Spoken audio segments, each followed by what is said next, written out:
Good morning students. This is Ram Tirupati government degree college మనకు ఈరోజు BCom 6th semester విద్యార్థులకు company లాలో మొదటి అధ్యాయం తెలుసుకుందాం. కంపెనీ న్యాయశాస్త్ర పరిచయం, ఇంట్రడక్షన్ ఆఫ్ కంపెనీ లా. ఇందులో మనకి కంపెనీ న్యాయశాస్త్ర చరిత్ర గురించి తెలుసుకుందాం. First history of company law.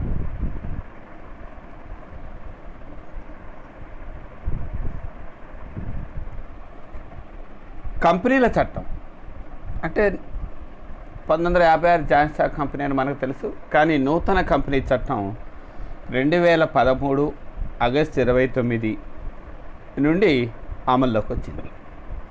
ఇందులో 466 సెక్షన్లు ఉన్నాయి, 4 పట్టికలు ఉన్నాయి, 7 షెడ్యూలు ఇందులో పొందుపరచటం అనేది జరిగింది.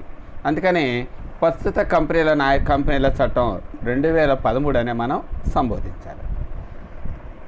గత కంపెనీల చట్టంలో అయితే 1956 ఇంగ్లీష్ కంపెనీ చట్ట ప్రకారం మనం 1956 జాయింట్ స్టాక్ కంపెనీ చట్టంగా పరిగణిస్తాం. ఇందులో కంపెనీల చట్టానికి అనుగుణంగా 1956లో అన్నీ కూడా అంటే వ్యాపార వ్యవహారాలకు అనుగుణంగా కంపెనీల చట్టాన్ని 1956 రూపొందించడం అనేది జరిగింది. ఇంగ్లాండ్లో 11 నుండి 13వ శతాబ్దం మధ్య కాలంలో మర్చెంట్ గిల్డ్ అని దీనిని వ్యవహరించేవారు.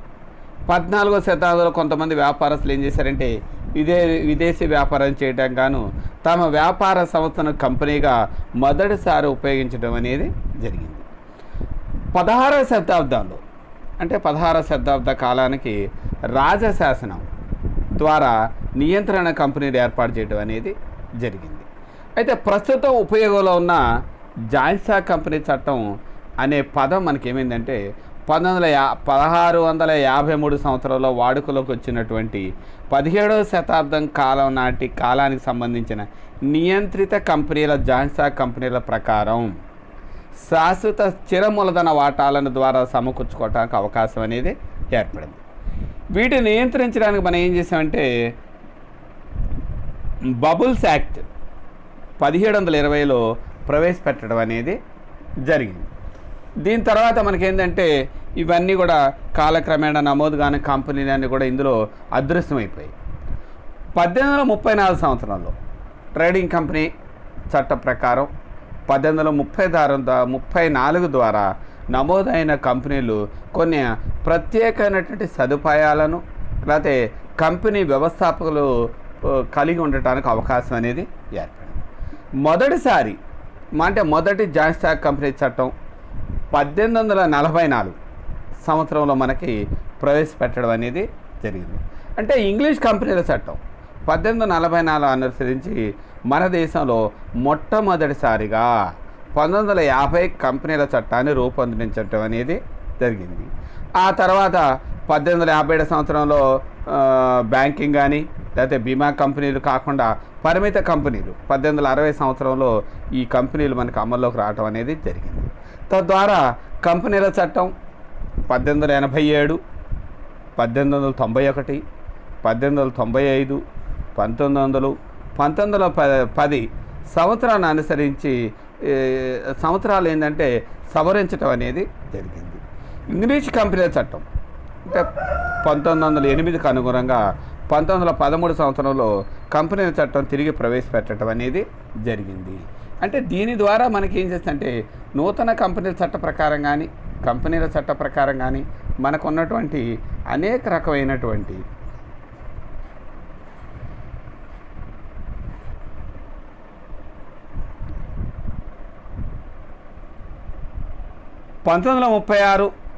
అంటే 1937 నుండి 1951 వరకు అనేక 16 కంపెనీల చట్టాన్ని సవరించడం అనేది జరిగింది. అయితే భారతదేశ పరిశ్రమలను వర్తకానికి అనుగుణంగా కంపెనీల చట్టం రూపొందించడానికి మనకి ఏంటంటే ఇంగ్లాండ్లో చౌహాన్ కమిటీ మాదిరిగా 1950 సంవత్సరంలో సిహెచ్ బాబా అధ్యక్షతన 12 మంది సభ్యులతో ఒక కమిటీ ఏర్పాటు చేయడం జరిగింది. ఈ కమిటీలో ముఖ్యమైన అంశాలు ఏంటంటే 4 అంశాలను పొందుపరిచారు. నెంబర్ 1, కొన్ని సౌకర్యాలు కల్పించడం ద్వారా కంపెనీలో పెట్టుబడులు ప్రోత్సహించడం. నెంబర్ 2, పెట్టుబడిదారుల శ్రేయస్సు దృష్ట్యా కంపెనీ నిధులను ఆస్తులను పరిరక్షించడం. నెంబర్ 3, డైరెక్టర్లు మేనేజింగ్ ఏజెంట్ల ద్వారా దురాచారాలను అరికట్టడం. నెంబర్ 4, కంపెనీల వ్యవహారాల దర్యాప్తుకు వీలు కలిగించడం. అంటే బాబా అధ్యక్షం 12 మంది సభ్యులతో ఒక కమిటీని రూపొందించి కమిటీలో ఇప్పుడు మీకు చెప్పిన ఈ 4 అంశాలను చర్చించడానికి పరిశీలించడానికి ఒక కమిటీని ఏర్పాటు చేసింది. అయితే 1952 సంవత్సరంలో తమ నివేదికను బాబా కమిటీ ప్రభుత్వానికి సమర్పించడం అనేది జరిగింది.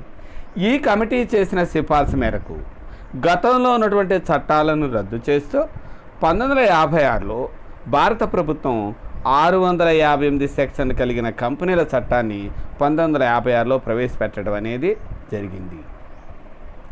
అప్పటి కేంద్ర మంత్రి అంటే అప్పటి కేంద్ర ఆర్థిక మంత్రి సిడి దేశ్ముఖ్ ప్రకారం చట్టంలో ఎక్కువ అంశాలు సామ్యవాద రీతి కానీ సమాజ స్థాపన దైతం ఉన్న ప్రభుత్వాలు కానీ ఆర్థిక విధానానికి ప్రతీకలని చెప్పడానికి అవకాశం ఉంటుంది.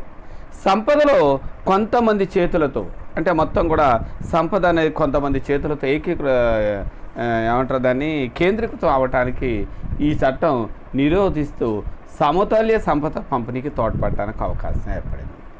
అయితే మారుతున్న దేశ పరిస్థితుల దృష్ట్యా 1956ను అనేక పర్యాలు సవరించడం అనేది జరిగింది.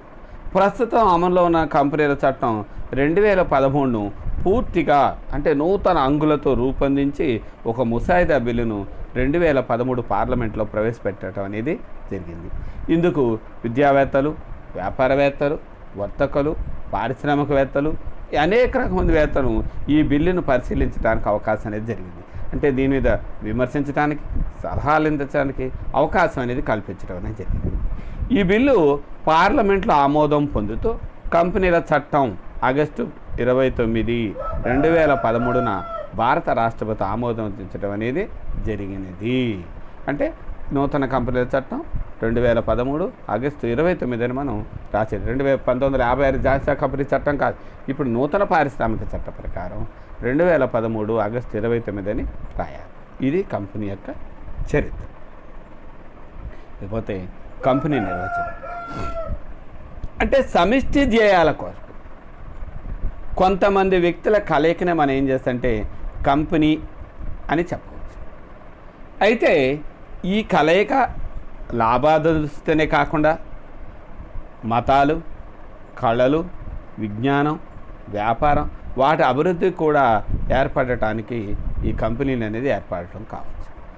అయితే ఆధునిక కాలంలో కంపెనీ అనే పదానికి విశిష్ట స్థానం అనేది ఉంది. భారత కంపెనీల చట్టం 2013 సెక్షన్ 2 సబ్సెక్షన్ 20 ప్రకారం కంపెనీ అనగా కంపెనీల చట్టం కింద ఏర్పడిన నమోదు అయిన కంపెనీ. ఇది అమలులో ఉన్న కంపెనీ కూడా అయ్యటానికి అవకాశం అనేది ఉన్నది. అయితే కంపెనీల చట్టం 2013కు పూర్వం అమల్లో ఉన్న చట్టం క్రింద ఏర్పడి ఉండటానికి అవకాశం అనేది ఏర్పడుతూ ఉంటుంది. భారత కంపెనీల చట్టం 2013లోని సెక్షన్ 2 సబ్సెక్షన్ 20 ప్రకారం కంపెనీ అంటే కంపెనీ చట్టం కింద ఏర్పడి నమోదైనదే కంపెనీ. ఇది అమలు ఉన్న కంపెనీ కూడా అయి ఉండవచ్చు. అమలు ఉన్న కంపెనీ అంటే కంపెనీల చట్టం 2013 పూర్వం అమల్లో ఉన్న చట్టం కింద ఏర్పడిన కంపెనీగా మనం పరిగణించడానికి అవకాశం ఏర్పడుతుంది. ఇందులో మనకి అనేక రకమంది ఆర్థికవేత్తలు అధ్యయనం చేసి ఈ క్రింద మనకి ఒక 3 నిర్వచనాలను అంటే 3 ఆదర్శ పేర్లు మీకు ప్రజెంట్ చేశాను. ఒకటి లార్డ్ జస్టిస్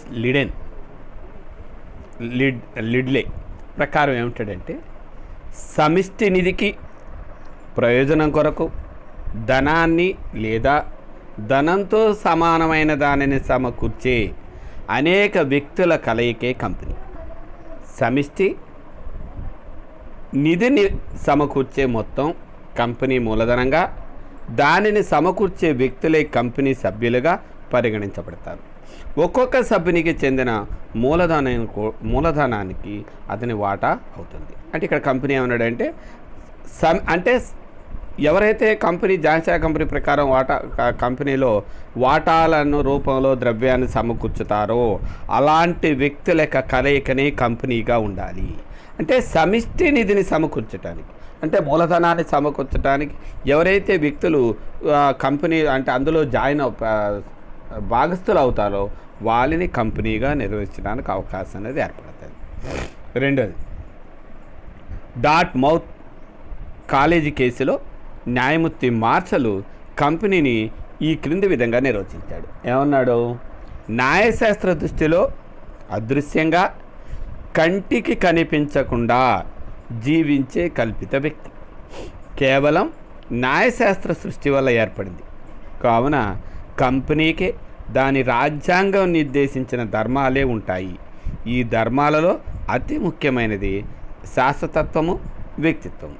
ఇక్కడ చూడండి, జాన్సా కంపెనీ ప్రకారం మనకి కంపెనీ అనేది కంటికి కనపడని వ్యక్తి. అంటే కొంతమంది వ్యక్తుల కల్పిత సృష్టి కంపెనీలో కంపెనీ కనపడకుండా రాజ్యాంగం ప్రకారం నిర్దేశించబడిన ధర్మాలను మాత్రమే కంపెనీ అనేది నడపబడుతుంది.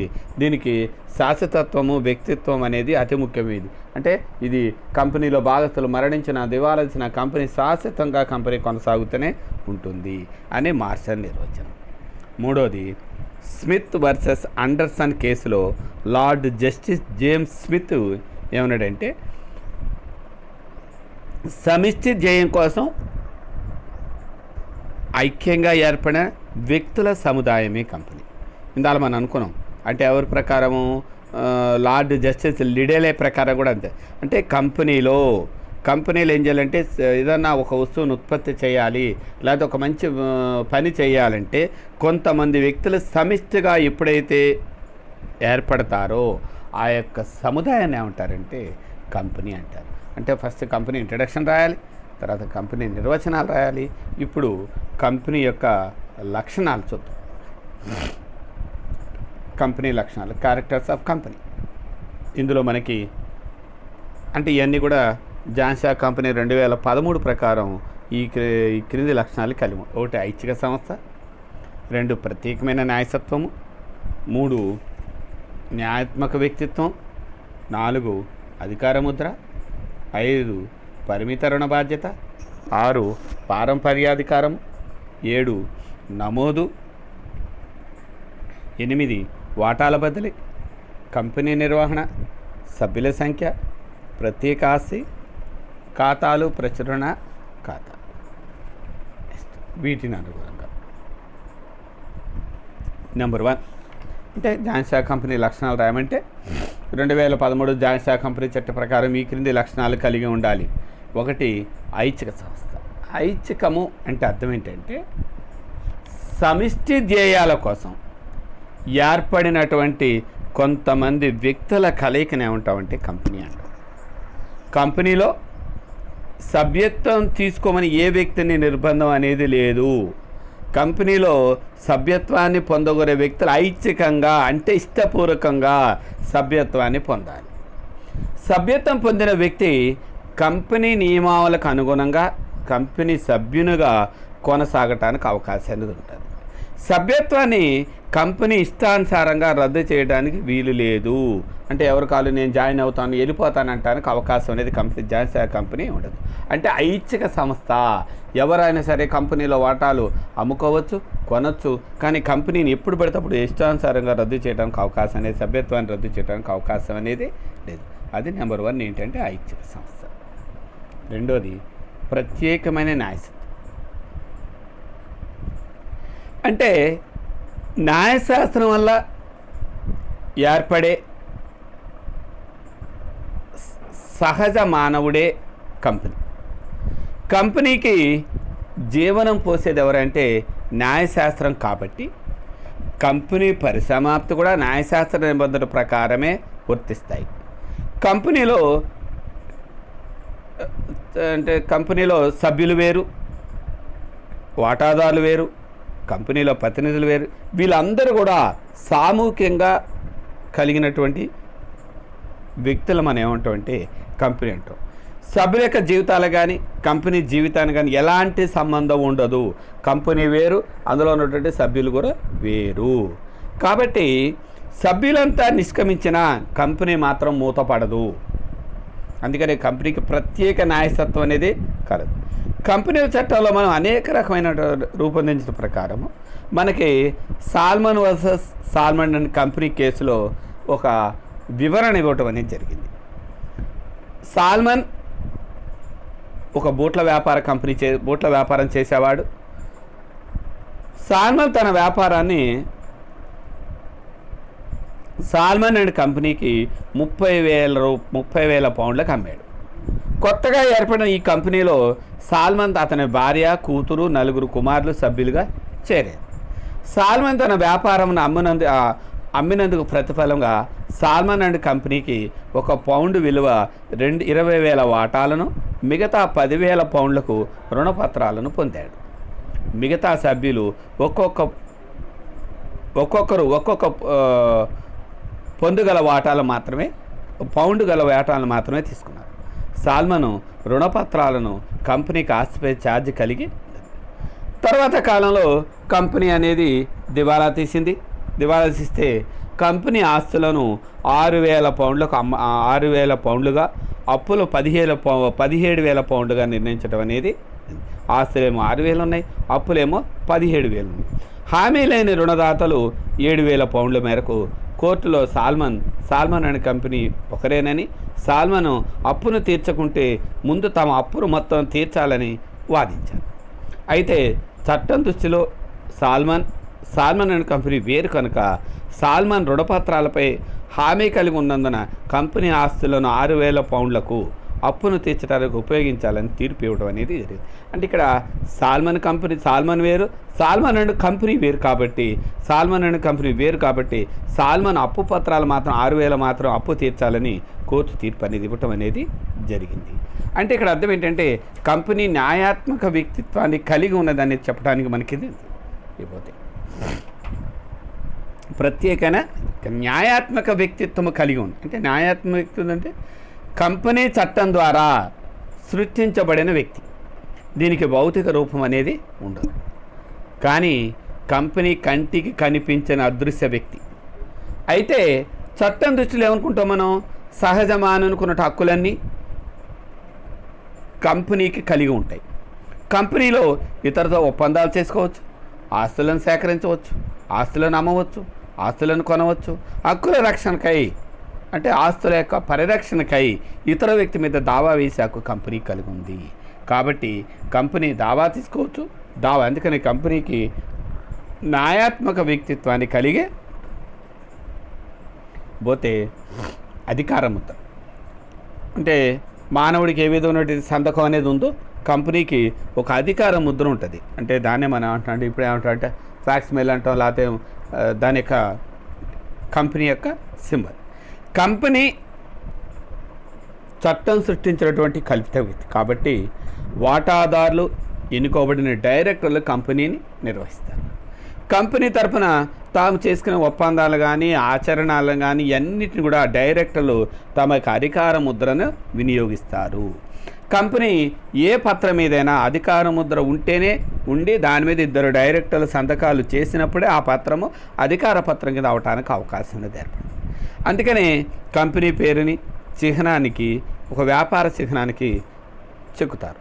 దానిని ఏం చేస్తారంటే 2015 మే 15 నుండి సెక్షన్ 9లో అధికార ముద్ర అనే పదాన్ని తొలగించటం అయింది. కావున అధికార ముద్రను ఉపయోగించినప్పుడు ఐచ్ఛిక నిర్బంధి కాదు. ఒకవేళ అధికార ముద్రను వినియోగించుకుంటే సెక్షన్ 22 సబ్సెక్షన్ 2 ప్రకారం 2 లేదా 1 డైరెక్టర్లు కంపెనీ సెక్రటరీ కంపెనీ పత్రాలపై సంతకాలు చేయవలసి ఉంటుంది. ఇంతకుముందు ఏముంటుందంటే అధికార ముద్ర వేసేస్తే సంతకం చెల్లిపోయేది. ఇప్పుడు అలా కాదు. కంపెనీ సీల్ ఉండాలి, దాని మీద ఇద్దరు డైరెక్టర్లు కానీ లేకపోతే సెక్రటరీ కానీ తప్పనిసరిగా సంతకం ఉంటేనే అధికార ముద్ర చెల్లటానికి అవకాశం అనేది ఏర్పడుతుంటుంది. అంటే కంపెనీ జీవితాంతం కంపెనీ యొక్క మనుగడ లెక్కించడానికి అధికార ముద్ర. పూర్వకాలంలో రాజు అంగుళీకాలు చూపించేవాళ్ళు. అంటే ఒక రాజుకు ఒక్కొక్క సింబల్ ఉండేది. ఇది ఉంటే ఫలానా రాజుది, ఈ రాజముద్ర అంటే దీన్ని అధికార ముద్రగా పరిగణించడం అనేది జరిగింది. ఇకపోతే పరిమిత రుణ బాధ్యత అంటే కంపెనీ వ్యవస్థలు వాటాదారులు రుణ బాధ్యతను వారి వాటాలపై చెల్లించవలసిన విలువ మేరకు మాత్రమే పరిమితమై ఉంటుంది. వాటాదారులు ఏం చేస్తారు? తన వంతు వాటా విలువను మొత్తం చెల్లించినట్లయితే వాటాదారునికి రుణ బాధ్యత అనేది ఏమీ ఉండదని చెప్పడానికి అవకాశం ఉంటుంది. పూచీ పరిమిత కంపెనీలు అయితే సభ్యులు రుణ బాధ్యత వారిచ్చే పూచీ మేరకు మాత్రమే పరిమితమై ఉంటుంది. కాబట్టి అలాంటి సందర్భాల్లో రుణ బాధ్యత పరిమితం కాబట్టి సొంత ఆస్తులను ఏమీ చెల్లించిన అవసరం లేదు. అంటే కంపెనీ ఎంతైతే అప్పు పెట్టిందో దానికి మాత్రమే పరిమిత రుణ బాధ్యత, ఇంతవరకు మాత్రమే. అంటే ఝాన్సీ కంపెనీ ప్రకారం ఓ డైరెక్టర్ ₹1,00,000 వరకు అయితే అప్పు తెచ్చుకోవచ్చు, మిగతా అప్పు తెస్తే అంటే అప్పు తెచ్చుకోవాలంటే డైరెక్టర్ వాటాదారుల మీటింగ్ కానీ సమావేశాలు కండక్ట్ చేసి కంపెనీ దివాలా తీసేపట్లేదు, కంపెనీ అభివృద్ధి చేయాలి, ఇంతకు అప్పు తేవాలని అందరూ ఆమోదం పొందితేనే అప్పు తెచ్చుకోవాలి. అయితే ₹1,00,000 అంటే దానికి పరిమితి ప్రకారం ఆ పరిమితి వరకు మాత్రమే రుణ బాధ్యత అనేది కంపెనీకి. లేకపోతే పారంపర్యాధికారం. ఇక్కడ కంపెనీల చట్టం 2013 సెక్షన్ 9 ప్రకారం కంపెనీలో వాటాదారులు కానీ డైరెక్టర్లు కానీ ఇతర వ్యక్తులు మరణించినా నిష్క్రమించినా దివాలాతో ప్రమేయం లేకుండా కంపెనీ నిరాటకంగా కొనసాగుతూనే ఉంటుంది.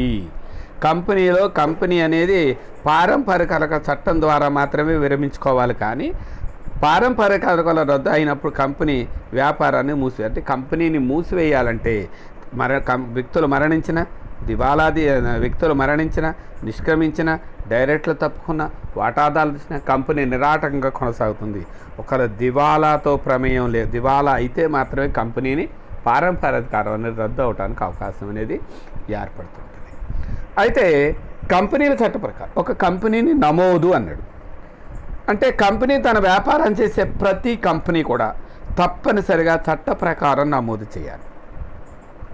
పబ్లిక్ కంపెనీ అయినా ప్రైవేట్ కంపెనీ అయినా తప్పనిసరిగా నమోదు చేయటం అనేది తప్పనిసరి. నమోదు చేస్తేనే కంపెనీని చట్టరీత్యా చట్టంలో ఉన్నటువంటి వ్యక్తుల ద్వారా కానీ ఇతరత్ర కానీ దానికి కావాల్సిన అన్నీ పొందటానికి అవకాశం ఏర్పడుతుంది. లేకపోతే కంపెనీ నమోదు కాకుండా నమోదు చేసినట్టయితే శిక్షకు అర్హులుగా ప్రకటించడం అనేది జరుగుతుంది. నెక్స్ట్ వాటాల బదిలీ. కంపెనీల చట్టం 2013 సెక్షన్ 56 ప్రకారము వాటాలను సభ్యులు చరాస్తులు కానీ కంపెనీ నియమాలని నియమ నిబంధనలు అనుసరించి ఏ సభ్యుడైనా తన వాటాలను సులభంగా నిర్ణీత పద్ధతి ద్వారా బదిలీ చేసుకోవచ్చు. కంపెనీ వాటాదారులు కల్పించే ఇలాంటి సౌకర్యాన్ని కంపెనీ లిక్విడిటీ కానీ కంపెనీ స్థిరత్వాన్ని కానీ కలిగిస్తుంది. అంటే కంపెనీ ఎప్పుడు కూడా వాటాలను యథేచ్ఛగా కంపెనీ అమ్మచ్చు కొనచ్చు. కాబట్టి వాటాలను యథేచ్ఛగా దాన్ని మనం ఏమంటారంటే షేర్ మార్కెట్ అంటాం. అంటే వాటాలు అమ్మటం కొనటం అనేది ఎవరిష్ట ప్రకారం వాళ్ళు చేసుకోవడానికి అవకాశం అనేది. నెక్స్ట్ కంపెనీ నిర్వహణ. అంటే వాటాదారు ఎన్నుకోబడినటువంటి డైరెక్టర్లు ఎవరైతే వాటాదారులు ఎన్నుకోబడతారు డైరెక్టర్లు వ్యాపార నిర్వహణ బాధ్యతను చేపడతారు. అందులో మనం ఏం చేస్తామంటే యాజమాన్యం కానీ లేకపోతే నిర్వహణ భిన్నంగా విడివిడిగా ఉండటానికి కూడా, అందుకనే యాజమాన్య నిర్వహణ వేరు, నిర్వహణ మధ్య ఏకత్వం అనేది ఉండదు. ఎవరైతే కంపెనీని డైరెక్టర్గా ఎన్నుకోబడతారో వాళ్ళని కంపెనీని నిర్వర్తించడానికి అవకాశం అనేది అంటే వాళ్ళ మీద కంపెనీ నిర్వహణ అనేది ఉంటుంది. ఇకపోతే సభ్యుల సంఖ్య. ఝాన్సీ కంపెనీ చట్ట ప్రకారం సభ్యుల సంఖ్య కనిష్టం గరిష్టం అనే పరిమితిని తెలియపరుస్తుంది. అంటే పబ్లిక్ కంపెనీలు అయితే కనీసం సభ్యుల సంఖ్య 7 అని, గరిష్ట సభ్యుల సంఖ్య అపరిమితమని, ప్రైవేట్ కంపెనీ అయితే కనీస సభ్యుల సంఖ్య 2 అని, గరిష్ట సభ్యుల సంఖ్య 200గా నిర్ణయించబడింది. ఏ వ్యక్తి అయినా కంపెనీలో పరిమితంగా ఈ పరిమితులు అనేవి వర్తించవు. ఏ వ్యక్తికి కూడా ఒక కంపెనీలకు పరిమితులు అనేవి వర్తించవు. ఎందుకంటే ఒక వ్యక్తి కంపెనీలో నమోదులో ఉంటాడు కాబట్టి. కాకపోతే కంపెనీల చట్ట ప్రకారం ప్రైవేట్ కంపెనీయా పబ్లిక్ కంపెనీ అని చూడాలి. పబ్లిక్ కంపెనీ అయితే కనీస సభ్యుల సంఖ్య 7, గరిష్టం అపరిమితం. ప్రైవేట్ కంపెనీ అయితే కనిష్టం 2, సభ్యుల సంఖ్య 200గా నిర్ణయించడం అనేది 2013 జాయింట్ స్టాక్ కంపెనీ చట్ట ప్రకారం ఈ విధంగా నిర్ణయించడం అనేది. ఇకపోతే ప్రత్యేక ఆస్తి. కంపెనీ తన పేరు మీద ప్రత్యేక ఆస్తులను కలిగి ఉంటుంది. ఎలాగా? దానిని అనుభవించడానికి కానీ విక్రయించడానికి కానీ హక్కు కలిగి ఉంటుంది. అంటే చట్టంలో ఒక వ్యక్తి హోదాను కంపెనీ న్యాయశాస్త్రం కల్పించింది. కంపెనీలో ఆస్తులు కొనుగోలు చేయటం కానీ ఆస్తులు అమ్మటం కానీ ఉమ్మడి ఆస్తిని సేకరించడం కానీ కంపెనీకి తప్పనిసరిగా ఉంటుంది. ఫర్ ఎగ్జాంపుల్ ఇప్పుడు సంగం డైరీ అన్నారు. వాళ్ళు మన ప్రభుత్వం ఏం చేసింది? వాళ్ళ ఆస్తుల మీద ప్రభుత్వానికి మాత్రమే సంబంధం లేదు, కోర్టు ద్వారా మాత్రం అమ్మాలి, వేరే విధంగా అమ్మటానికి లేదు అంటే కంపెనీకి ఉంటుంది. అలానే అగ్రిగోల్డ్ ఉంది. వాళ్ళు ఏం చేస్తారు? వ్యాపారం చేశారు, వాళ్ళ పేరు మీద చిరచర ఆస్తులు కొన్నారు అంటే వాటిని వాళ్ళ పేరు మీద మాత్రమే ప్రత్యేక ఆస్తిని కలిగి ఉంటారు. అది దాని ప్రకారం. ఇకపోతే ఖాతాలు ప్రచురణదారు అంటే కంపెనీల చట్టం 2013 సెక్షన్ 137 ప్రకారం కంపెనీలు వార్షిక నివేదిక అనేది ఏం చేయాలంటే కంపెనీ రిజిస్ట్రార్కు దాఖలు చేయాలి. అంటే సాధారణ వార్షిక సమావేశం జరిగిన 30 రోజుల లోపల తమ యొక్క ఆర్థిక నివేదిక యొక్క పత్రాలను కంపెనీ రిజిస్ట్రార్కు సమర్పించవలసి ఉంటుంది. ఈ ఆర్థిక నివేదిక సమర్పించిన కంపెనీ అంటే ఆర్థిక విఫలమైతే, ఈ ఆర్థిక నివేదిక ఎప్పుడైతే సమర్పించాలో దాంట్లో కంపెనీ విఫలమైతే పొరపాట్లు జరిగిన ప్రతి రోజుకు ₹1000 జరిమానా, నిర్లక్ష్యం జరిగినంత కాలానికి విధించుతాడు. దీనివల్ల ఏంటంటే అపరాధ రుసుం 10 లక్షల వరకు కూడా మించకుండా వ్యాపార వ్యవహారాలు అనేవి చేస్తుండాలి. అంటే ఒక జాయింట్ స్టాక్ కంపెనీ లక్షణాలు రాయమంటే మీరు విద్యార్థులు మన ఇంటర్మీడియట్లో ఆల్రెడీ మీరు రాసే ఉంటారు. జాయింట్ స్టాక్ కంపెనీ లక్షణాలు రాయమంటే మనం ఏంటంటే కంపెనీ ఐచ్ఛిక సంస్థ వీటిని రాసి వీటిని ఒక్కొక్క దాన్ని మనం ఎక్స్ప్లెయిన్ చేస్తే కంపెనీ లక్షణాల కింద మనం ఏర్పాటు చేయడానికి అవకాశం ఏర్పడుతుంది. ఇది కంపెనీ యొక్క లక్షణాలు. నెక్స్ట్, కంపెనీ స్థాపనకు కలిగే ప్రయోజనాలు. అంటే ఒక కంపెనీ స్థాపన వలన కలిగే advantages of incorporation of A company. అంటే అర్థం ఏంటంటే ఇక్కడ కంపెనీ వ్యవస్థ పారిశ్రామిక వ్యాపార రంగాలలో సొంత వ్యాపారం లేదా భాగస్వామ్య వ్యాపార సంస్థల కంటే కూడా ఆధిక్యత పొందటానికి కారణం ఏంటంటే ఈ వ్యవస్థ వల్ల లభించే లాభాలే. కాబట్టి కంపెనీ వ్యవస్థ వలన చేకూరే ప్రయోజనాలు ఎక్కువగా ఉన్నాయని మనకు అర్థమవుతానికి అవకాశం. అందులో నెంబర్ 1 ప్రయోజనాలు ఏంటంటే అధిక మూలధన సేకరణ. ఎందుకు కంపెనీలో అధిక మూలధనం వస్తుంది? దేశం యొక్క ఆర్థిక అభివృద్ధిలో భారీ పరిశ్రమల మీద కానీ వర్తక వాణిజ్యాల మీద కానీ ఆధారపడి ఉంటుంది. భారీ పరిశ్రమలు స్థాపించి నిర్వహించడానికి మూలధనం అధిక పరిమాణంలో కంపెనీకి కావాల్సింది. అటువంటి మూలధనాన్ని సేకరించడానికి కంపెనీ వ్యవస్థయే సమర్థవంతమైనదిగా చెప్పడానికి అవకాశం ఉంటుంది. అందులో నెంబర్ 1 ఏంటంటే సభ్యుల సంఖ్య, పరిమిత రుణ బాధ్యత, వాటా విలువ స్వల్పము, వివిధ రకాల వాటాలు డిబెంచర్లు. ఇవి 4. 1 సభ్యుల సంఖ్య. అంటే కంపెనీ స్థాపన వల్ల ప్రయోగాలు నెంబర్ 1 అతి మూలధన సేకరణ. అతి మూలధన సేకరణలో మనం ఏం చేస్తామంటే నెంబర్ 1 సభ్యుల సంఖ్య. అంటే సొంత వ్యాపారంలో కానీ భాగస్వామ్య వ్యాపారంలో కానీ సభ్యుల సంఖ్య గరిష్ట పరిమితి ఉన్నది. పబ్లిక్ కంపెనీలో అయితే గరిష్ట సభ్యుల సంఖ్య పరిమితి అనేది లేదు. కాబట్టి కంపెనీలో సభ్యుల సంఖ్యను మనం చేర్చుకోవడానికి అవకాశం ఏర్పడుతుంది. ఇకపోతే పరిమిత రుణ బాధ్యత.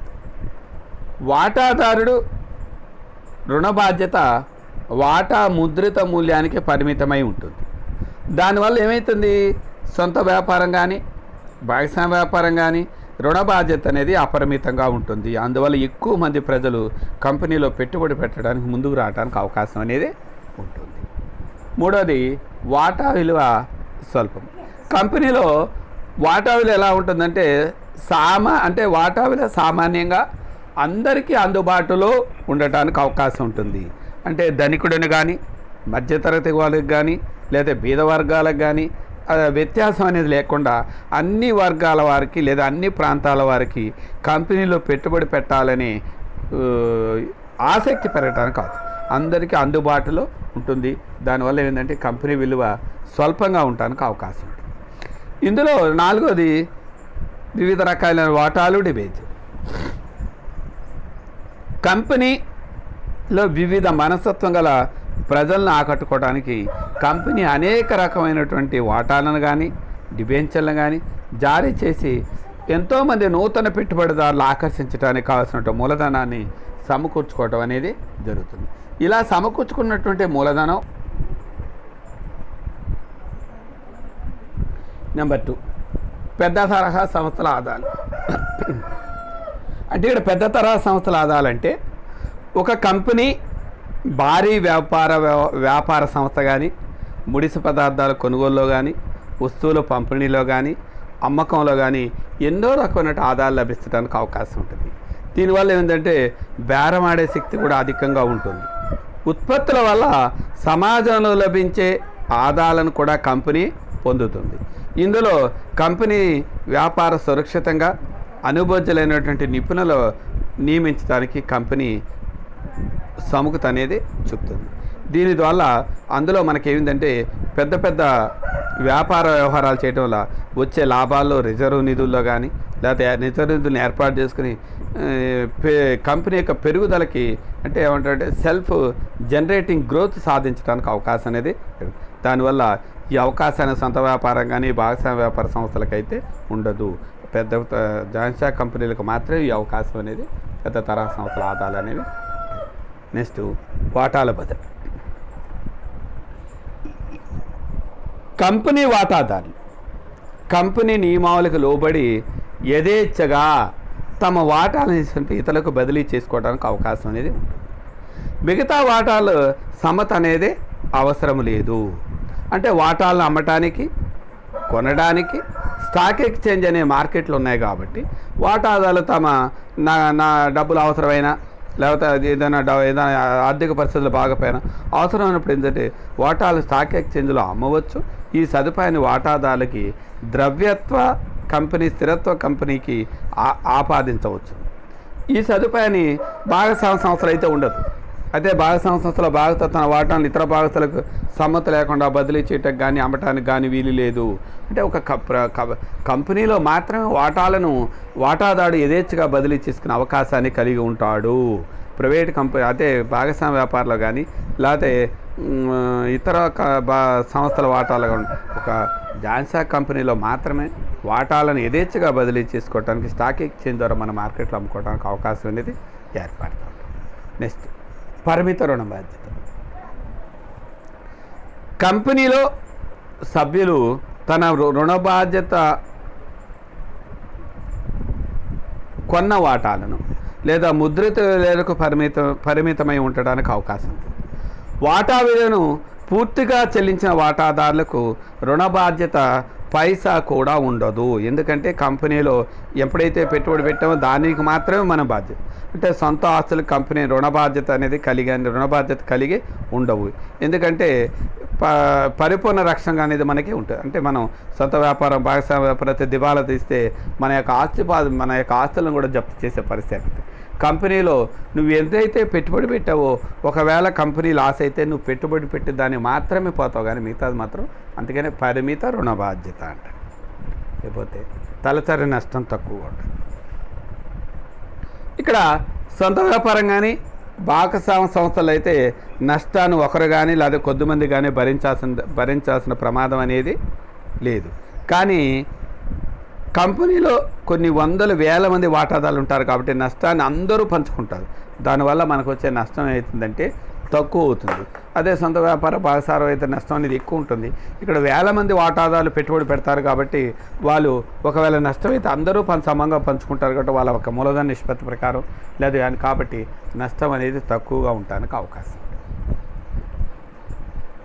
ఇకపోతే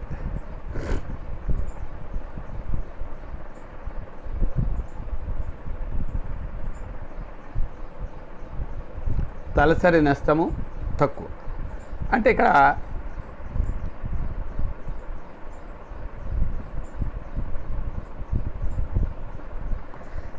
చట్టం సృష్టించిన సహజ మానవుడు కంపెనీ వ్యాపార సంస్థ చిరకాలం కూడా కొనసాగుతూనే ఉంటుంది. అంటే సభ్యుల జీవితాలకు కానీ కంపెనీ జీవితానికి సంబంధం అనేది లేదు. దానివల్ల మనకేమిటంటే కంపెనీలో మనకున్నటువంటి వ్యాపార వ్యవహారాల్లో కానీ లేకపోతే ఇతరత్ర వ్యవహారాల్లో కానీ కనుక ఉంటుంది. అంటే పారంపర్యాన్ని కలిగి ఉండటానికి అవకాశం ఉంటుంది. అంటే తలతరి నష్టం తర్వాత పారంపరికారంలో ఉంటుంది. అందులో నెక్స్ట్ ఏంటంటే నిర్వహణ సామర్థ్యం. కంపెనీ నిర్వహణ కొరకు ఏం చేస్తారంటే ప్రతిభావంతులైన లేకపోతే సమర్థులైన అనుభవజ్ఞుల వారిని ఏం చేస్తారంటే కంపెనీ డైరెక్టర్గా వాటాదారులు ఎన్నుకుంటారు. డైరెక్టర్లు ఏం చేస్తారు? నిర్వహణ విధులను నిపుణులకు అప్పగించి కంపెనీ వ్యాపార వ్యవహారాన్ని సమర్థవంతంగా అంటే గరిష్ట లాభాలు సమకూర్చే విధంగా కంపెనీని పరిరక్షణ అనేది చేస్తూ ఉంటారు. అందువల్ల కంపెనీ నిర్వహణ పటిష్టంగా సమర్థవంతంగా ఉంటుంది. ఇందులో నిర్వహణ చాకచక్యాల కళ వారిని మాత్రమే కంపెనీలో డైరెక్టర్గా నిర్ణయించడం అనేది జరుగుతుంది. నెక్స్ట్ పన్ను రాయితీ. కంపెనీ అనేది న్యాయశాస్త్రమైన ప్రత్యేక అస్తిత్వం ఉంటుంది.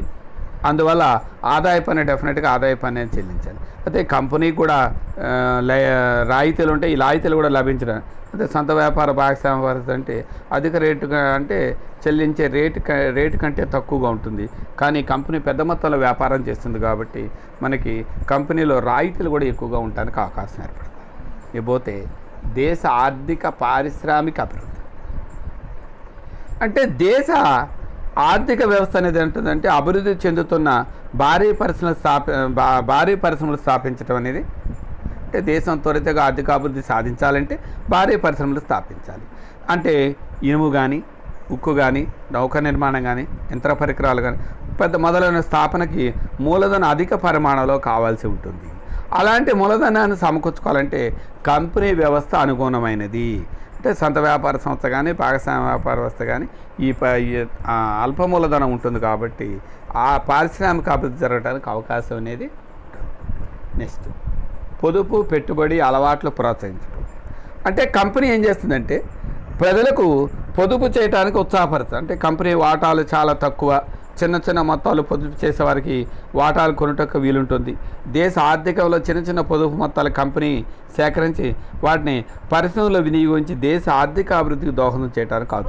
అందుకనే వాటా విలువ ముఖ విలువ ఎంత ఉందంటే ₹10 ₹15. అంటే వాటాలు జారీ చేసే ముందు ముఖ విలువ తక్కువగా ఉంటుంది. అంటే అందరూ వాటాలు చిన్న మొత్తాలు పెట్టుబడి పెట్టుకోండి, దీర్ఘకాలంలో ఎక్కువ మొత్తాలు లాభాలు వస్తాయని చెప్పడానికి కూడా అవకాశం అనేది. నెక్స్ట్ చట్ట నిబంధన. కంపెనీ స్థాపన, నిర్వహణ, మూసివేయడంతో సహా అన్ని వ్యవహారాలు కంపెనీల చట్టం 2013లో ప్రకారమే జరగాలి. అంటే కంపెనీ చట్టం సూచించే విషయాన్ని కంపెనీ దృష్టికి తెలియచేయాలి. కంపెనీ వ్యవహారాలు ఏం చేయాలంటే ఏమంటారు పెడదారులు తొక్కటానికి అవకాశం అనేది తక్కువ. అంతేకాకుండా ఏం చేస్తారంటే కంపెనీలో ఎలాంటి సంబంధం లేని స్వతంత్ర వ్యక్తిచే కంపెనీ లెక్కలు తనిఖీ చేయించాలి. ఇట్టి ప్రభుత్వ యాజమాన్యం పట్ల వాటాదారుల హక్కుల రక్షణ కలగడానికి అవకాశం అనేది. అందుకని ఎప్పటికప్పుడు కంపెనీ ఆడిట్ చేయాలి. ఆ చట్ట నిబంధనల ప్రకారం ఆడిట్ చేస్తారు. దాని ప్రకారంలో చట్టంలో ఉన్నటువంటి 2013 ప్రకారమే కంపెనీ ఆడిట్ అనేది తప్పనిసరిగా జరుగుతూ ఉంటుంది. పోతే ప్రజలకు విశ్వాసం ఉంటుంది. ఎందుకు ఉంటుంది? ఎప్పుడైతే కంపెనీ వ్యవహారాల లెక్కలని కూడా చార్టెడ్ అకౌంట్ ద్వారా తనిఖీ చేస్తామో సాంవత్సరిక లెక్కలు రిపోర్ట్లు ఎప్పటికప్పుడు మనం పత్రికల ద్వారా కానీ ఇప్పుడు ఈమెయిల్ వచ్చింది లేకపోతే వాటాదారులకి ఏదో విధంగా పత్రాల ద్వారా కానీ మెయిల్స్ ద్వారా కానీ ఇతరత్ర ద్వారా కానీ వాటాదారుడికి చేరడానికి అవకాశం ఉంది. దానివల్ల ప్రజలకి తమ యొక్క సొమ్ము దుర్వినియోగం లేదు, సొమ్ము దేనికి ఖర్చు పెట్టారు, ఎంత ఖర్చు పెట్టారు అంటే ఆడిట్ రిపోర్ట్ కంపెనీకి ఆడిట్ రిపోర్ట్ ఇచ్చేస్తుంది. కాబట్టి ప్రజలకి కంపెనీ మీద ఎక్కువ విశ్వాసం ఉంటుంది. దీనివల్ల ఏంటంటే సొంత వ్యాపారం భాగస్వామ్య ప్రయత్నిస్తారు, వాళ్ళకి ఆడిట్ రిపోర్ట్ని గోప్యంగా ఉంచుతారు. కానీ కంపెనీలు ఏంటంటే బహిరంగంగా కంపెనీ ప్రకటిస్తుంది, మా కంపెనీ ఇంత లాభాలు వచ్చింది, ఇంత నష్టాలు వచ్చింది, ఇగో దీన్ని పెట్టుబడి పెట్టాం, దీన్ని పెట్టి ఈ కంపెనీలు ఇక్కడ లాభం వచ్చింది, ఇక్కడ నష్టం వచ్చింది, కంపెనీ ఆర్థిక పరిస్థితి బాగుంది అనే ప్రజలకు ఎప్పటికప్పుడు తెలియజేస్తుంది. కాబట్టి ప్రజలకు విశ్వాసం అనేది. దానివల్ల ప్రజాస్వామ్య పరిపాలన విధానం అనేది జరగటం. అంటే కంపెనీలో వాటాదారులందరూ కంపెనీ నిర్వహణ ప్రత్యక్షంగా పాల్గొనడానికి వీలు పడదు, కానీ పాల్గొనడానికి వీలుగా డైరెక్టర్లు ఎన్నుకుంటారు. ఈ డైరెక్టర్లు ఏం చేస్తారు? వాటాదారుల యొక్క ప్రతినిధులే డైరెక్టర్. అంటే కంపెనీ వ్యవహారాలను నిర్వహణ వాటాదారులు ఎప్పటికప్పుడు బోర్డు ద్వారా చేసి ఆ బోర్డు నిర్ణయాలు తీసుకుని అధిక అభిప్రాయాలను కూడా సేకరించి కంపెనీ మనుగడకు, అంటే కంపెనీ యొక్క అభివృద్ధికి తోడ్పడటానికి ప్రజాస్వామ్య పరిపాలన వ్యవస్థ అనేది ఇందులో మనకి. మనం ఏమంటాడంటే జాయింట్ స్టాక్ కంపెనీ స్థాపన వల్ల ప్రయోజనాలు రాయండి అంటే advantage of incorporation of companies రాయమంటే ఇది రాయాలి. అంటే స్టూడెంట్స్ 1-2 సార్లు చదివితే మనం రాయడానికి అవకాశం అనేది ఏర్పడుతూ ఉంటుంది. కొద్దిగా కూల్గా ఆలోచిస్తే దేనినైనా కూడా రాయొచ్చు. నెక్స్ట్, కంపెనీ స్థాపన వలన ప్రయోజనాలు, అప్రయోజనాలు. కంపెనీ స్థాపన వలన అప్రయోజనాలు అంటే డిజడ్వాంటేజెస్ ఆఫ్ ఇన్కార్పొరేషన్ కంపెనీ. ఇందాకలేమో మనం ప్రయోజనాలు చూసుకున్నాం, ఈ యొక్క అప్రయోజనాలు ఏంటో చూద్దాం. నెంబర్ 1, స్థాపనా సౌలభ్యం లేదు, డైరెక్టర్ల స్వార్థపరత్వం. రెండోదేమో శ్రద్ధాశక్తులు తక్కువ, నిర్లక్ష్యమైన స్పెక్యులేషన్, అల్పసంఖ్యాకుల నిర్వహణ, వ్యాపార నిర్ణయాలు తీసుకోవడంలో ఆలస్యం, వ్యాపార మార్పిడి, ఆంక్షలు నిబంధనలు, వ్యాపార రహస్యాలు, సాంఘిక అప్రయోజనాలు, పెద్ద తరహా సంస్థ లోపాలు, ఆశ్రిత పక్షపాతం.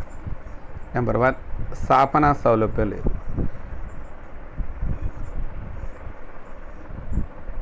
సొంత వ్యాపారం కానీ భాగస్వామ్య వ్యాపారాలు సంస్థల కంపెనీ స్థాపించడం అనేది చాలా తేలిక. ఎందుకంటే చట్టబద్ధమైన లాంఛనాలు ఎన్నో పాటించవాలి, చాలా పత్రాలు తయారు చేయాలి, దానివల్ల కంపెనీ రిజిస్టార్ సమర్పించాలి, కంపెనీని తప్పనిసరిగా నమోదు చేయాలి, నమోదు చేస్తేనే కంపెనీని మనం వ్యాపారాన్ని ప్రారంభించడానికి అవకాశం ఏర్పడుతుంది. అలాంటప్పుడు ఏం చేస్తుందంటే కంపెనీ స్థాపించడానికి సామాన్యులు కంపెనీని స్థాపించలేరు. అంటే కొంతమంది వ్యక్తులు కలిస్తేనే కంపెనీ స్థాపించడానికి అవకాశం ఉంటుంది. అదే భాగస్వామ్య వ్యాపారం, సొంత వ్యాపారం అయితే ఒకరు లేదా ఇద్దరు ఉన్నట్టయితే కంపెనీని స్టార్ట్ చేసుకోవడానికి అవకాశం ఉంటుంది. కానీ భాగస్వామ్య వ్యాపారాలు స్టార్ట్ చేసుకోవడానికి అవకాశం ఉంటుంది. కంపెనీని స్టార్ట్ చేయాలంటే కొంతమంది వ్యక్తులు కావాలి కాబట్టి ఒకరు ఇద్దరు ఉంటే సామాన్యుడు కంపెనీని స్థాపించలేడు. దానివల్ల ఇది వ్యయ ప్రయాసాలతో కూడుకున్న పనిగా చెప్పడానికి అవకాశం. అంటే అప్రయోజనాల్లో నెంబర్ 1 స్థాపన సౌలభ్యం అనేది ఇదే. నెక్స్ట్, డైరెక్టర్ లెక్క స్వార్థ పరత్వం. అంటే కంపెనీ యజమానులే వాటాదారులై కంపెనీని పరిపాలన అనేది చేయరు. ఏం చేస్తారు? కంపెనీ కొంతమంది వాటాదారులు అందరూ కలిసి డైరెక్టర్లు ఎన్నుకుంటారు. డైరెక్టర్లు కంపెనీ వ్యాపార వ్యవహారాలను ఎప్పటికప్పుడు పరిరక్షించడానికి అవకాశం ఉంది. అయితే కొన్ని సందర్భాలు డైరెక్టర్ తన అధికారాలు కింద స్థాయి ఉద్యోగులకు అప్పగిస్తాడు. డైరెక్టర్లు ఏం చేస్తారు? ఎందుకంటే జాయింట్ స్టాక్ కంపెనీ ఒక కంపెనీ ఇక్కడ డైరెక్టర్ 21 కంపెనీకి డైరెక్టర్గా ఉండవచ్చు. ఈ డైరెక్టర్లు వేరే దగ్గర ఉన్నారేమో, ఇక్కడ ఏం చేస్తారంటే తను వేరే వాళ్ళకు ఉద్యోగాలకు అప్పగిస్తారు. వాళ్ళు ఏం చేస్తారంటే డైరెక్టర్లు కార్యనిర్వాహకానికి, అంటే ఉద్యోగస్తులు ఎవరి అసమర్థులైనా స్వార్థపరులైనా నీతి నిజాయితీలు లోపించినా కంపెనీ దివాలా తీసే పరిస్థితి ఏర్పడుతుంది, లేకపోతే కంపెనీ నష్టపోయే పరిస్థితి ఏర్పడుతుంది. దానివల్ల కంపెనీ యొక్క మనుగడ దెబ్బతింటానికి అవకాశం. ఒక కంపెనీ డైరెక్టర్ తన యొక్క స్వార్థపరత్వం మీద కూడా కంపెనీ నష్టపోవడానికి అవకాశం ఏర్పడుతుంది. అదే సొంత వ్యాపారం కానీ భాగస్వామ్య వ్యాపారం కానీ ఇది ఉండటానికి అవకాశం అనేది లేదు. నెక్స్ట్ 3, శ్రద్ధాశక్తులు తక్కువ. కంపెనీ వ్యవస్థలో యాజమాన్యానికి కానీ నిర్వహణ కానీ సన్నిహిత సంబంధం అనేది ఉండదు. కంపెనీ నిర్వహణ ఏమంటాడు? డైరెక్టరు ఉద్యోగుల చేతిలో మాత్రమే ఉంటుంది. కంపెనీ శ్రేయస్సు శ్రద్ధాశక్తులు అనేవి ఉండవు. ఎందుకంటే వేతనంపై పనిచేసేటువంటి నిర్వహణలు కంపెనీ లాభాలతో సంబంధం లేకపోతే ఆ అశ్రద్ధతో కంపెనీని పనిచేసినట్లయితే కంపెనీ దివాలా తీసే పరిస్థితి అనేది ఏర్పడుతుంది. అలాంటి సందర్భంలో అంటే వాటాలను బదిలీ చేసుకుని సదుపాయం ఉండటం వల్ల ఏం చేస్తారంటే ఎప్పుడైతే కంపెనీ నష్టం వస్తుందని ముందే డైరెక్టర్లకు ముందే తెలిసిపోతుంది, అందులో ఉన్న వాటాదారులకు తెలిసిపోతుంది కాబట్టి ఏం చేస్తారంటే వాటాలు ఎప్పటికప్పుడు వాళ్ళు అమ్మేసుకుంటారు. దానివల్ల కంపెనీ దివాలా అందించే కంపెనీ ఆశించిన ప్రగతిని సాధించకపోవచ్చు. అంటే సామాన్యంగా ఏ సంస్థ అయినా అభివృద్ధి చెందాలంటే యజమానులే స్వయంగా నిర్వహణ బాధ్యతలు చేపట్టాలి. ఇందులో అలా కుదరదు. అదే సొంత వ్యాపారం భాగస్వామ్య వ్యాపారం అయితే వాళ్ళే వ్యాపార వ్యవహారాలు చేస్తారు కాబట్టి దాని మీద శ్రద్ధాశక్తులు అనేది అంటే ఏ నష్టం ఏ వస్తువు కొంటే నష్టం వస్తుంది, ఏదైతే లాభం వస్తుందో తెలుసుకుని అప్పటికప్పుడు వ్యాపార వ్యవహారాలు మార్పు చేయడానికి అవకాశం ఉంటుంది. కంపెనీలు అయితే శ్రద్ధాశక్తులు అనేవి తక్కువగా ఉంటాయి. నెక్స్ట్ నిర్లక్ష్యమైన స్పెక్యులేషన్ అంటే కంపెనీ స్టాక్ ఎక్స్చేంజ్ ప్రాధాన్యత అనేది కూడా పెరుగుతుంటుంది. అంటే దేశ ఆర్థిక స్థితిలో దేశంలోని స్టాక్ ఎక్స్చేంజ్ల పరిధిని బట్టి తెలుసుకోవచ్చు. కంపెనీ వాటాలు అమ్మటాలు కానీ కొనుగోలు అనే స్టాక్ ఎక్స్చేంజ్లోనే జరుగుతూ ఉంటాయి. స్టాక్ ఎక్స్చేంజ్లో ఏంటంటే స్పెక్యులేషన్ వ్యాపారం జరగటానికి కాదు. అంటే డైరెక్టర్లు కార్యనిర్వాహక సభ్యులు ఏం చేస్తారంటే స్పెక్యులేషన్ వ్యాపారం చేస్తారు. అంటే దీర్ఘకాలంలో కంపెనీకి లాభాలు వస్తాయి కాబట్టి ఎక్కువ వాటాలు కొనుగోలు చేస్తారు. దీర్ఘకాలంలో కంపెనీకి నష్టాలు వచ్చే అవకాశం ఉందంటే వాటాలను అమ్ముకోవడానికి అవకాశం అనేది స్టాక్ ఎక్స్చేంజ్లో ఉంటాయి. కాబట్టి దీనివల్ల డైరెక్టర్లు కానీ ఏ రకమైనటువంటి స్పెక్యులేషన్ వల్ల వ్యాపారం అయినా డైరెక్టర్లు అధిక లాభాలు గడిస్తారు. అమాయకులైన ప్రజలు తమ యొక్క వాటాలను నష్టపోవడానికి అవకాశం అనేది ఏర్పడుతూ ఉంటుంది. అలానే అల్పసంఖ్యాకుల నిర్వహణ ఇందులో కంపెనీలో సిద్ధాంతరీత్యా కంపెనీ నిర్వహణ ప్రజాస్వామిక సూత్రాలను అనుసరించి ఉంటుంది. కానీ ఆచరణ వేరు, ఆలోచన వేరుగా ఉంటుంది. అంటే కంపెనీలో వాటాలు దేశ నలుమూలలో వ్యాపించి ఉంటారు కాబట్టి వారి కంపెనీ వ్యవహారాల్లో అంత ఆసక్తి అనేది చూపరు. దానివల్ల కంపెనీ సమావేశాలకు ఎక్కువ మంది వాటాదారులు హాజరు కాదు, వివిధ రకాల మీటింగులకు హాజరు కారు, ఓటింగ్కి హాజరు కారు. ఇందులో ధనికులు అప్పుడేమైందంటే ఇదంతా ధనికుల చేతిలో ఉండటానికి అవకాశం ఉంది. అంటే ప్రజాస్వామ్య సూత్రాలపై ఆధారపడి కంపెనీ నిర్వహణ అనేది నిరంకుశత్వానికి దారితీయడానికి అవకాశం అనేది ఏర్పడుతుంది. దానివల్ల డైరెక్టర్లు ఏం చేస్తారంటే ఏముంటుందని డైరెక్టర్లు మొదలైన వారు ఏం చేస్తారంటే వాళ్ళ యొక్క వలయంలో చిక్కుకుని వ్యాపార వ్యవహారాలు చేస్తూ ఉంటారు. కాబట్టి దీనివల్ల అల్పసంఖ్యాకుల నిర్వహణ అనేది ఉండదు. నెక్స్ట్ వ్యాపార నిర్ణయాలు తీసుకోవడంలో ఆలస్యం. అంటే సొంత వ్యాపారం భాగస్వామ్య వ్యాపారం ఏంది ఏదైనా నష్టం జరిగితే ఎమ్మటే చేంజ్ చేస్తారు. ఇప్పుడు కరోనా పరిస్థితి పెడుతుంది, వస్తువును మనం ఎంత కమ్మాలి? ఇప్పుడు ఫర్ ఎగ్జాంపుల్ తెలంగాణ ప్రభుత్వం 6 గంటల నుంచి 10 గంటల వరకు అనేది షాపులు పెట్టింది. సొంత వ్యాపారం ఏం చేస్తారంటే రేటు తగ్గిపోతుంది, ఈ వస్తువు పాడైపోతుంది అంటే ఎంతకో రేటుకి అమ్ముతాడు. అదే కొన్ని కంపెనీ ఉందనుకోండి, యజమాని చెప్పాలి, యజమాని వచ్చేదాకా దాన్ని ఉండాలి, ఆ రేటుకే మార్కెట్లో అమ్మాలి. ఈ లోపల వస్తువు పాడైపోయే అవకాశం అనేది అంటే డైరెక్టర్లు సమావేశం పెట్టాలి, సమావేశంలో తీర్మానించాలి, సమావేశంలో సభ్యులందరూ ఆమోదించాలి, అప్పుడు వ్యాపార నిర్ణయాలు తీసుకోవడంలో ఆలస్యం అనేది జరుగుతుంది. అదే సొంత వ్యాపారం కానీ భాగస్వామ్యం అయితే నిర్ణయాలు త్వరగా తీసుకుంటారు కాబట్టి వ్యాపార వ్యవహారాలు కంపెనీలు అయితే ఆలస్యం జరగడానికి అవకాశం. అలానే వ్యాపార మోడల్ ఇందాక అనుకున్నాం, సొంత వ్యాపారం భాగస్వామ్యం వస్తువులకు అనుగుణంగా అంటే మారుతున్న పరిస్థితులకు అనుగుణంగా సులభంగా మనం మార్చుకోవచ్చు. అదే జాస్తి అయితే నిబంధనలు ఉంటాయి కాబట్టి వస్తువు మార్పిడికి అవకాశం అనేది. అలానే ఆంక్షలు నిబంధనలు అంటే కంపెనీ మీద ప్రభుత్వం ఎన్నో ఆంక్షలు నిబంధనలు విధిస్తుంది. అంటే ప్రారంభ దశ నుండి రద్దయ్యే వరకు ప్రతి విషయాన్ని కంపెనీ పాటించాల్సిన ఆంక్షలు ఎన్నో ఉంటాయి, వాటిని ఉల్లంఘించరాదు. అదే ప్రైవేట్ ఆంక్షలను తొలగించుకోకుండా మనం ఏం చేయాలంటే ఆయాపాయాసాలు అంటే ఆంక్షలు మార్చుకోవాలన్నా ఆంక్షలు తొలగించాలన్నా నష్టపోయే పరిస్థితి అనేది ఏర్పడుతుంది. అలానే వ్యాపార రహస్యాలు అంటే భాగస్వామ్య వ్యాపార సొంత వ్యాపార రహస్యాలు గుమ్మటంగా ఉంటాయి, వాళ్ళ దగ్గర ఉంటాయి. కంపెనీలో వ్యాపార రహస్యాలు బహిరంగ డైరెక్టర్లు ఉంటారు కాబట్టి వాళ్ళకి ఉద్యోగుల చేతుల్లో ఉంటుంది కాబట్టి రహస్యాలు బయటకు అనేవి. అలానే సాంఘిక అప్రయోజనాలు కూడా ఉంటాయి. అంటే దీనివల్ల ఏంటంటే దేశంలో వస్తువుల యొక్క ఉత్పత్తి కొంతమంది చేతుల్లోనే ఉత్పత్తి కానీ పంపిణీ కేంద్రీకృతం అవుతుంది కాబట్టి వాళ్ళ గుత్తాధిపత్యానికి దారితీస్తుంది. దానివల్ల శ్రామిక దోపిడీ దోచుకుంటారు. దేశంలో పెద్ద పెద్ద కంపెనీలతో తమ యొక్క స్వార్థాన్ని రాజకీయాల పార్టీల ప్రకారము సాంఘిక అప్రయోజనాలకు దారితీసే పరిస్థితి అనేది ఏర్పడుతుంది. అలానే పెద్ద తరహా సంస్థల లోటుపాట్లు కూడా ఉంటాయి. నెక్స్ట్ ఏంటంటే అశ్రిత పక్షపాతం కూడా ఉంటుంది. ఇప్పుడు కంపెనీలో డైరెక్టర్లు మేనేజర్లు ఉంటారు కాబట్టి సిబ్బంది నియామకంలో వారి యొక్క అర్హతను యోగ్యతని శక్తి సామర్థ్యాలను బంధుప్రీతిని ఉపయోగించి అందులో వాళ్ళ యొక్క పక్షపాతంతో కాంట్రాక్టర్లు వాళ్ళకి ఇవ్వటం లేకపోతే ఉద్యోగాల డైరెక్టర్ చేసిన వాళ్ళకి ఇవ్వటం దానివల్ల ఏంటంటే అశ్రిత పక్షపాతం అనేది ఏర్పడుతూ ఉంటుంది. నెక్స్ట్ సాధారణ చట్టంలో మనకి ఇందులో కొన్ని మినహాయింపులు ఉన్నాయి నాన్న. అంటే ఇందులో సాధారణ చట్టంలో కొన్ని మినహాయింపులు ఏమేమి ఉన్నాయి అనే దాని గురించి చూద్దాం. ఇందులో మనకు నెంబర్ 1 లక్షణాల నిర్ధారణ, కంపెనీ అనేది వంచన, మోసమును అక్రమ నిర్వహణకు అరికట్టడం, వాటాదారులు ఏజెంట్గా కంపెనీని వ్యవహరించడం, రాబడుల సంరక్షణ, సంక్షేమ చట్టాన్ని నివారించడం, కోర్టు ధిక్కారానికి శిక్ష, కంపెనీ యొక్క సాంకేతిక సామర్థ్య నిర్ధారణ. అంటే చట్టపరంగా అంటే సాధారణ చట్టంలోకి మనకి మినహాయింపులు ఇచ్చింది. ఒకటి లక్ష్యాల నిర్ధారణ, అంటే డిటర్మినేషన్ ఆఫ్ క్యారెక్టర్స్. అంటే కంపెనీ తన యొక్క మనస్సాక్షితో కంపెనీ సహజ వ్యక్తిగా పరిగణించలేము. కంపెనీ నియంత్రణ ఏమంటారు, శత్రుదేశ నివాసితులు అయితే వారు శత్రువులపై నిర్దేశత్వంతో మరియు నియంత్రణతో పనిచేస్తే కంపెనీ ప్రత్యేక వాదాను తొలగించవలసి వస్తుంది. అంటే ముఖ్యంగా యుద్ధ సమయంలో న్యాయస్థానం కంపెనీ శత్రు దేశాల ద్వారా నియమించబడినట్లయితే దాని తెరను దించవలసిన పరిస్థితులు వస్తాయి.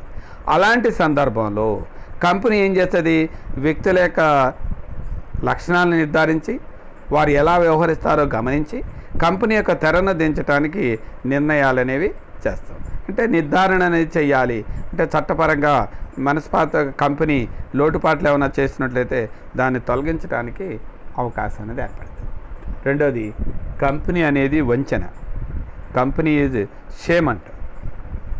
ఒకవేళ కంపెనీ కేవలం వేషంతో కూడుకున్నదైతే, అంటే వంచనతో కూడుకున్నదని భావిస్తే కంపెనీ కోర్టు కానీ జోక్యం చేసుకుంటుంది.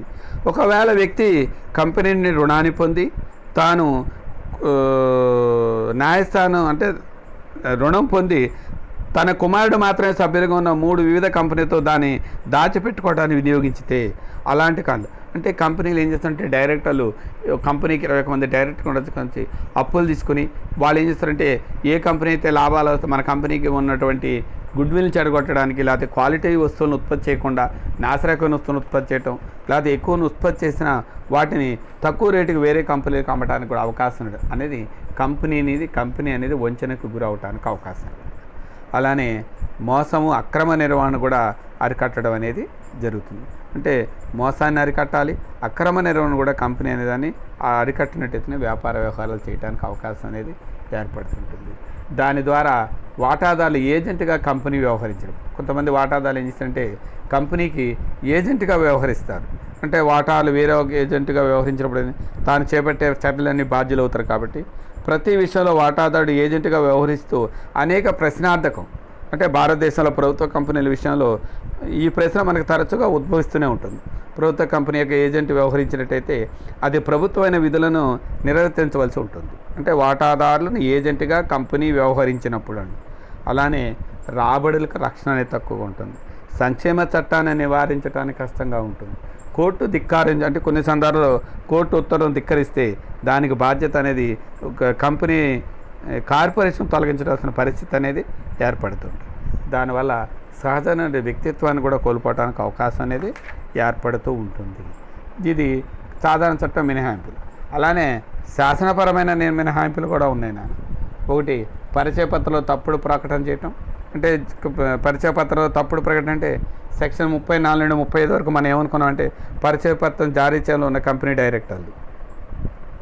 డైరెక్టర్ల పత్రంలో పేర్కొన్నటువంటి డైరెక్టర్ తప్పనిసరిగా సమ్మతి తెలియచేయటం. కంపెనీ యొక్క వ్యవస్థాపకుడు అంటే తప్పుడు అంటే నెక్స్ట్ పరిచయ పత్రాన్ని అధికారం కలిగిన వ్యక్తి. సెక్షన్ నెంబర్ 1 చూడండి. పరిచయ పత్రంలో జారీ చేసే సమయంలో అంటే ఎప్పుడైతే పరిచయ పత్రాన్ని సెక్షన్ 12 ప్రకారం మనం ఏం చేస్తామంటే ప్రకటనలో మనం ఏం చేస్తామంటే నెంబర్ 1 కంపెనీ పేరు తప్పుడు వర్ణన. అంటే కంపెనీ చట్టం 2013 సెక్షన్ 12 ప్రకారం ప్రతి కంపెనీ పేరును హుండీలపై, ప్రామిస్ నోటుపై, వినిమయ బిల్లుపై, పత్రాలన్నిటిపై ముద్రించాలి. ఒకవేళ సెక్షన్ ఎవరు పాటించలేకపోతే అలాంటప్పుడు ఏంటంటే వానికి 1000 రూపాయల నుండి ప్రతి డాక్యుమెంట్కి 1000 రూపాయలు నష్టపరిహారం అంటే జరిమానా విధించడం అనేది జరుగుతుంది. అంటే కంపెనీ పేరు తప్పుండే అవకాశం. అందుకనే దాని మీద కంపెనీ యొక్క రిజిస్ట్రార్లో తప్పనిసరిగా కంపెనీ పేరు, అధికారం అన్నిటి మీద కూడా కంపెనీ పేరు నమోదయ్యి ఉండాలి. అలానే దరఖాస్తు సొమ్ము చెల్లింపు. అంటే సెబీ అంటే మనం ఎప్పుడైతే వ్యాపార వాటాదారులు ప్రజలు జారీ చేసామో పరిచయ పత్రాన్ని జారీ చేసిన 30 రోజుల లోపల కనీసపు చందా తప్పనిసరిగా కలిగి ఉండాలి. అంటే సెబీ నిర్దేశించిన తేదీ లోపల చందాను సమకూర్చుకోవాలి. అలా సమకూర్చుకోకపోతే 15 రోజుల లోపల దరఖాస్తు చేసుకోకపోతే దానికి మనం నిర్దిష్టమైన వడ్డీ చెల్లించాల్సిన పరిస్థితి అనేది ఏర్పడుతుంది. అలానే దరఖాస్తు చెల్లింపులో అది విఫలం. 2 కంపెనీ యాజమాన్య శోధన చేయడం అంటే సెక్షన్ 2216 ప్రకారం ప్రభుత్వం కానీ అంతకు మించిన కంపెనీ అధికారులు ఏంటంటే నియమించి కంపెనీకి సంబంధించిన సభ్యత్వాన్ని నిర్ధారణ చేసే వ్యక్తులచే కంపెనీ ఒక నివేదికను సమర్పించాలి. అంటే పాలసీ ప్రభావం చేసిన వ్యక్తులు కానీ లేకపోతే కంపెనీ ఆర్థిక విజయానికి లేదా విఫలానికి కావాలని కోరుకునే నిజమైన వారు లేరా అనేది అనుకుంటే కంపెనీ శోధన అనేది ఎప్పటికప్పుడు శోధన. అలానే మోసపూరిత గుణం అంటే సెక్షన్ 300 అంటే కంపెనీ పరిశ్రమ సందర్భంలో కంపెనీ యొక్క వ్యాపారాన్ని రుణదాతలు మోసపుచ్చే ఉద్దేశంతో చేపట్టబడినట్లయితే అలాంటి మోసపూరిత గుణాలను కూడా ఎప్పటికప్పుడు మనం ఇలా ఉద్దేశపూర్వకంగా మోసం చేస్తే 50,000 రూపాయలు లేదా 6 నెలల జైలు శిక్ష 2 విధించే అవకాశం అనేది. అలానే అధికారాతీత చర్యలకు కూడా బాధ్యత వహించాల్సింది. అంటే డైరెక్టర్ కానీ ఆఫీసర్లు కానీ తమ అధికార చర్యలకు వ్యక్తిగతంగా బాధ్యత వహించాల్సి ఉంటుంది. అంటే సంస్థాన పత్రం కానీ నియమాల పత్రానికి అనుగుణంగా వ్యాపార వ్యవహారాలు చేయాలి. వీటిని దీనికి అనుగుణంగా చేయకపోయినట్టయితే శిక్షార్హుడిగా ప్రకటించడానికి అవకాశం అనేది ఏర్పడుతూ ఉంటుంది. ఇది మనకి ఫస్ట్ ఇంట్రడక్షన్ పాఠం గురించి మనం చెప్పుకున్నాం.